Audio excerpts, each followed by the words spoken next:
అయ్యో బాగా ఆరిపోయినట్టున్నారే. ఎలాగోలా సంక్రమం పెట్టుకుని వచ్చేద్దాం. మీరు పోండి పోండి పండి. పోండి. బ్యానర్లు ఎవరు చించేయకూడదని కాపలా నుంచున్నావా నువ్వు? నేను కాదు వాళ్ళు. ఈ నాదస్వరం గారి గర్ల్ ఫ్రెండ్ తీసుకొస్తేనే నువ్వు పెళ్లి చేసుకుంటా.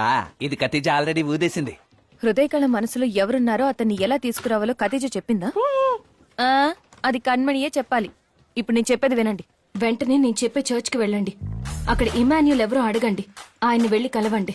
మా కుటుంబ వారసులైన రాంబోకి నా తమ్ముళ్ళకి ఒకే వేదిక మీద రేపు తెల్లవారుజామున బ్రహ్మ ముహూర్తంలో వివాహం జరగనున్నందువల్ల అందరూ విచ్చేసి వధూవరులని ఆశీర్వదించవలసినదిగా కోరుకుంటున్నాను. ఏమయ్యా, ఆ ఇంటితో సంబంధం పెట్టుకుంటే ప్రాణాలు పోతాయా? నీ కుటుంబంతో సంబంధం పెట్టుకుంటే మాత్రం ఏమైందైతే? అమ్మా ఓ నిమిషం ఆగు. ఇది వినమ్మా. నేను ఖతీజా మాట్లాడుతున్నానమ్మా. రేపు మీకు మీ కరుణకి పెళ్లి. ఈ మూఢనమ్మకాలు అన్నిటినీ పక్కన పెట్టండి. అర్థమైందమ్మా? అమ్మా వనజ, నీ లవరు అన్ని ఆటంకాల్ని అధిగమించి